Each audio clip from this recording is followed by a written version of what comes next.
Welcome back everyone to my Let's Play of The Legend of Zelda, Oracle of Seasons. It's time for Data to explore Dungeon 6, the Ancient Ruins, which is more like a big tower.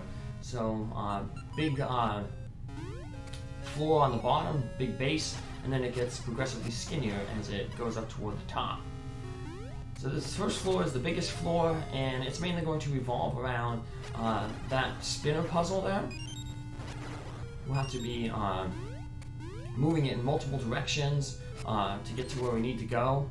Unfortunately, the first time we're going through, a lot of times, like you just saw over there, there's a key door, but we don't have a key. So we're going to have to go find a key, then reset the spinner so that we can come this way again to open that key door up. And we'll have to do that a few times. But once we get through this first floor, it gets a little more straightforward. It's just this first floor is a lot of backtracking. There'll be some a little bit more backtracking, but again, as the tower gets skinnier toward the top, there'll be less floors to backtrack through.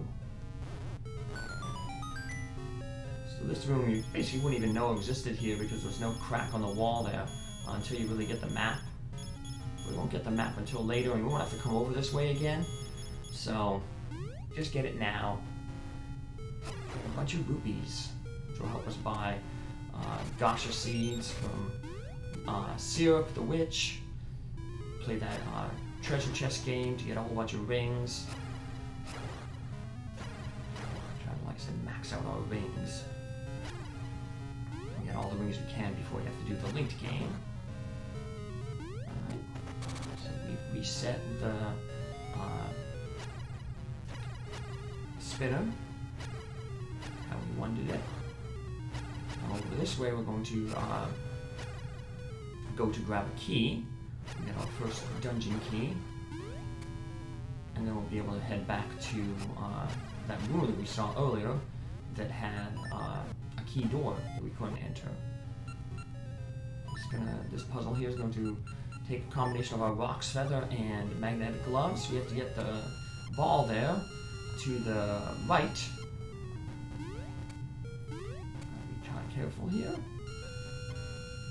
You never want to let go of the button holding the ball while you're over a pit, otherwise the ball will fall in the pit and you'll have to reset the puzzle by leaving the room. So just take our time, move ourselves around. There we go. Now we can pull it down and we get our first key. It's going to look like this key is basically just wasted, but basically the use of this key is going to allow us to make a little loop and be able to turn that spinner in the direction that we want it to go.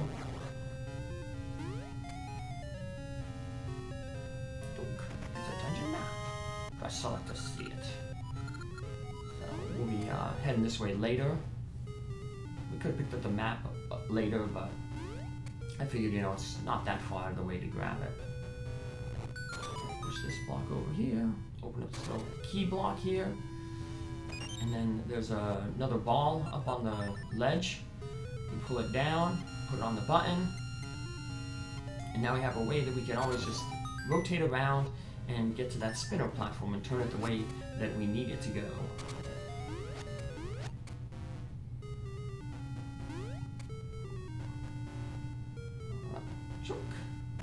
So we want to head up to the north there, so we had to do this little loop.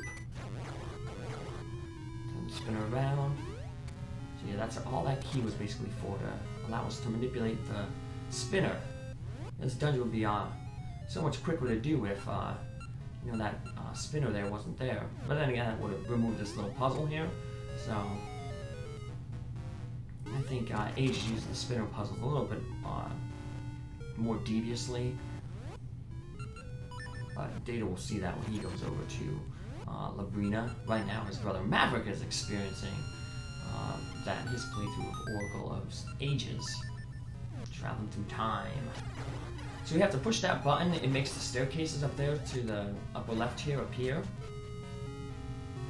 There's a few places where we have to do something in a room to make staircases appear. That's one of the first.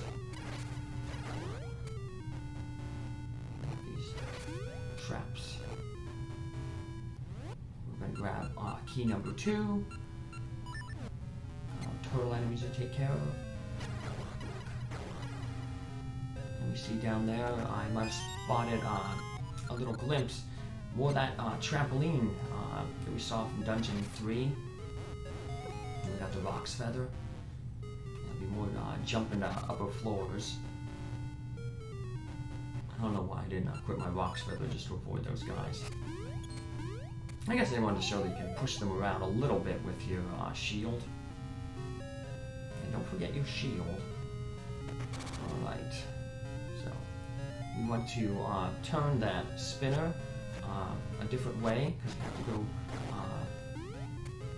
to the right, back to where we saw that room earlier that had the key up, going up. So once again, more backtracking. Now it's going to the right, do another loop here.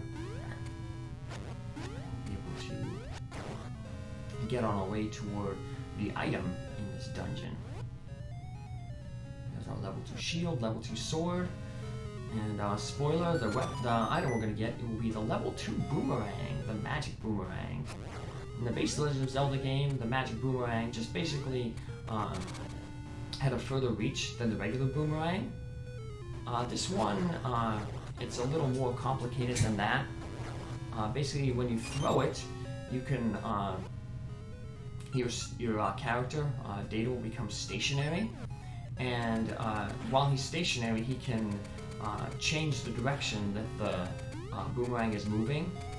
So it allows him to hit switches that might be impossible to reach otherwise, that are an impossible angle.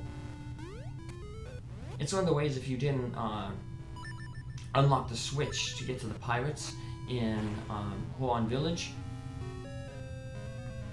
you can use the boomerang. I'll show that off basically in the next episode, how that works. We have another gimmick here. Sometimes there'll be rooms where we hit a button or pick up a treasure, and then the floor starts collapsing, or it sets off a trap, floor collapses, walls start pushing in. So we'll need to use our Pegasus seeds to avoid those. Traps, a lot of traps I guess in this dungeon. So they give us bombs here because we have to bomb a wall down here.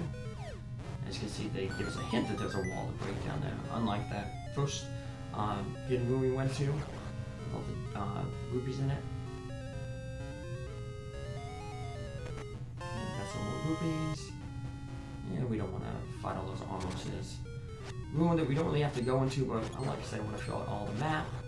So I'm just going to come down here. Plus it resets the armor statues. So I don't have to worry about them blocking my way. Again, the armor statue is only vulnerable to bombs and the boomerang.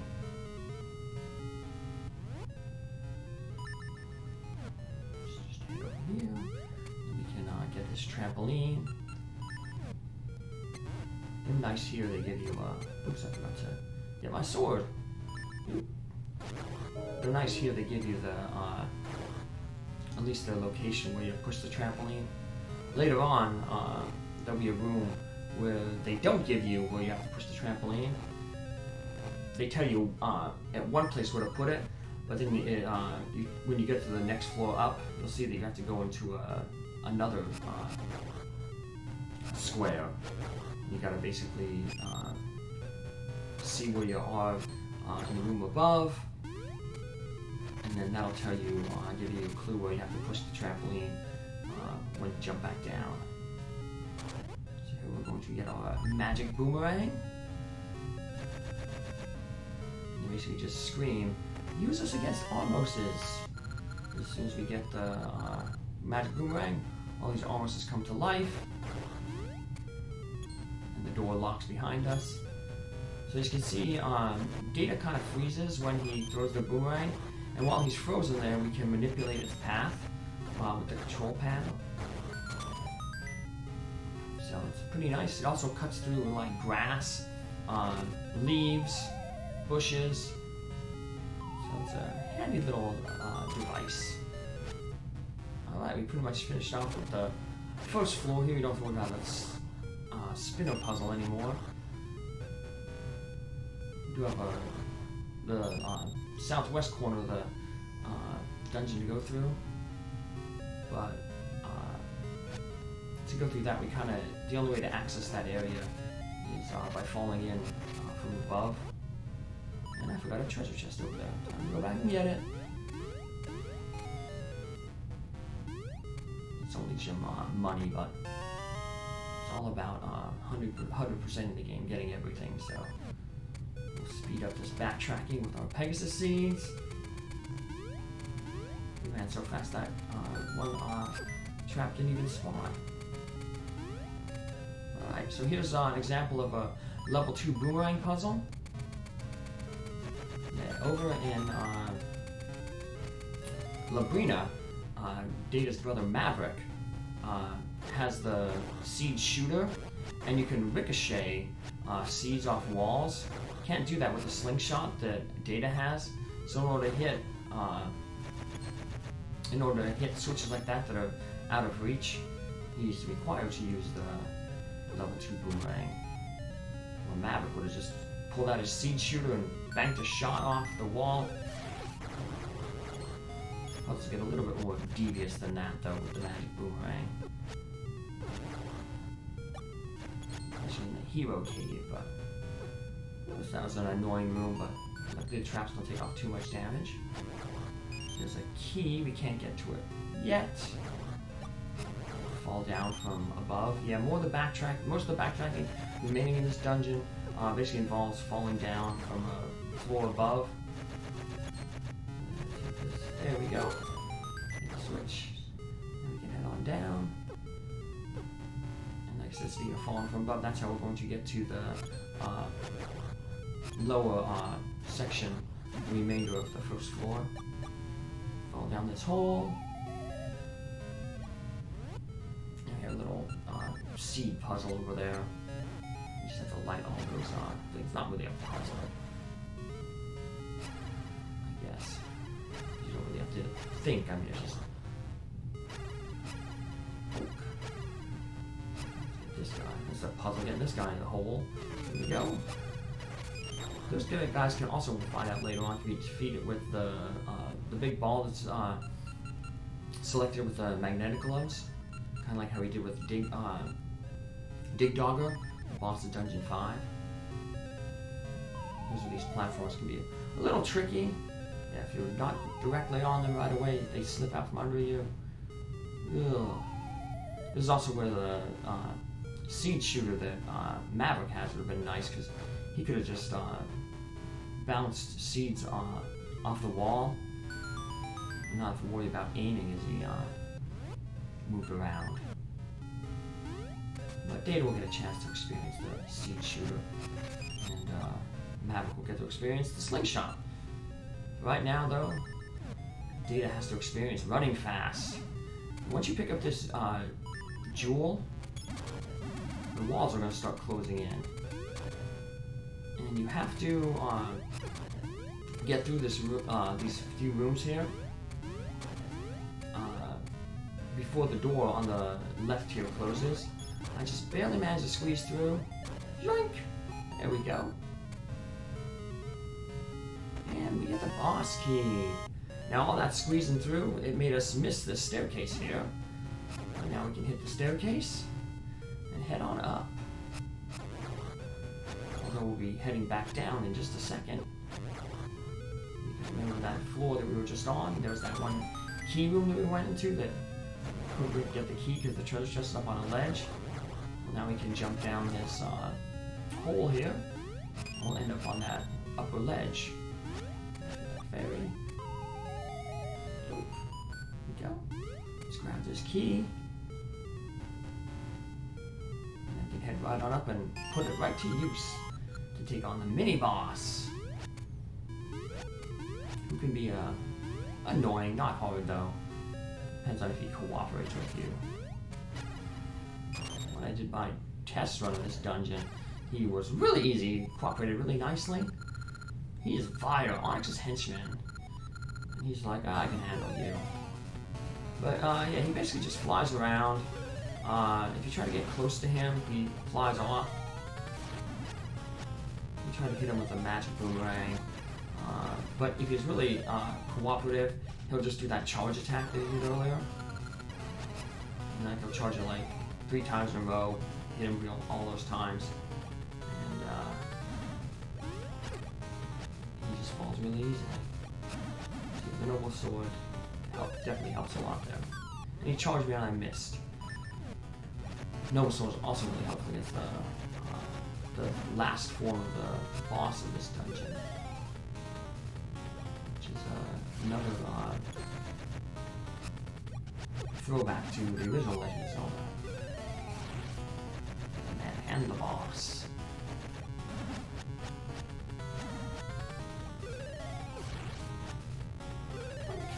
Probably that's it, I'm serious. And one more time, and then I'll split into 2, and then you gotta take out the little 2 bats that he becomes. Oh, and goodbye. Into the 4. There we go, take him out. I paid for my overconfidence, but I'll report this to Onyx. Alright, Onyx, remember the general who kidnapped Din? So we just want to stay right here in the center, because there's arrow shooters over to the right there that you wouldn't have seen from where you started. The only way to avoid these guys is to jump over them. Don't hit the block, hit the button. And let's go on our way. Just gotta hit these buttons. Hit them in a certain order. I don't know if the order is set, but if you don't hit them in the right order, then some more snakes keep coming down. So I guess it's a good place to farm enemies and get rubies. But it seemed for me it worked out hitting the left button 3 times in a row. As soon as you find out that these guys can be defeated with the magnetic ball here. If only we had a ledge we could have fought Dig Dogger on. We would have kept us safe, but nope. There's sort of an easy puzzle with the boomerang, but I make it a lot harder than it should be. So yeah, basically they all go in different things. If you have really good aim, you can get that first one right away, that's far away, and then get it each progressively, but so you end up happening I missed that one, and as I'm trying to get them, the boomerang comes back and hit the other one. Yeah, I mean, it's much more harder than when I did the initial test of this run playthrough. I did it 1, 2, 3, boom. But it didn't take too much time. There we go. This is that room I talked about a lot earlier, where they kind of tell you where to put the trampoline, but it's not really where you want the trampoline. If you go up this way, it basically leads to a dead end. But you see, if you push it a few blocks over to the right of where the tiles are here, there's another hole waiting for us there. And that's the hole that we want to actually jump up through. You jump up through this hole, you got another boomerang switch to hit it. And that makes a staircase appear over to the left. And because the staircase appeared on the left, well, it also appears in this room here. And now we can push that block to the side. It only goes left to right. And head on into the boss room to take on Manhandler, who's been given an upgrade. In the base game, you can defeat him with just one well-placed bomb. In this one, he has 2 parts. So you have to destroy his 4 heads here, and then the centerpiece because of its own little thing. And then you have to hit the centerpiece with the magic boomerang to expose its weak point. Luckily, with the Noble Sword, you only have to hit that weak point once. I have a combination of Noble Sword and the green ring, so I only have to hit it once. Normally, you hit it twice. I keep forgetting that I have that green ring equipped that increases my damage a little bit. Just wander around. And usually after he makes a charge, then he'll open one of the mouths to shoot. As you see, just like in the base Legend of Zelda game, The more heads he loses, the faster he moves. But if you have your shield out, level 2 shield at least, his fireballs won't hurt you. You can just deflect them with your shield, so that'll keep you safe. Just a matter of being a good aim to take out these heads. There we go, and now as you see, he becomes this like blob. Hit him with the magic boomerang a few times, and then the jewel in the middle explodes itself. Hit it, and that is Manhandla. That's another heart piece. Now another essence of nature. Shoot off there. See, Ancient Ruins got all the map done. Now let's get overboard. You got the blowing wind, an essence of nature. Sweet fruit is born when pollen is carried by the blowing wind. Now the Mako tree will remember more things and point us in the direction of the next essence. We got another mini quest to do before that. Remember, there was that pirate captain who said he is missing his bell. The blowing wind reaches me too. I dreamt of a cemetery west of Poland Village. Could an essence slide there? To get there, find a way across the sea. Well, the pirates will help us across the sea, but we have to help them by first getting their bell.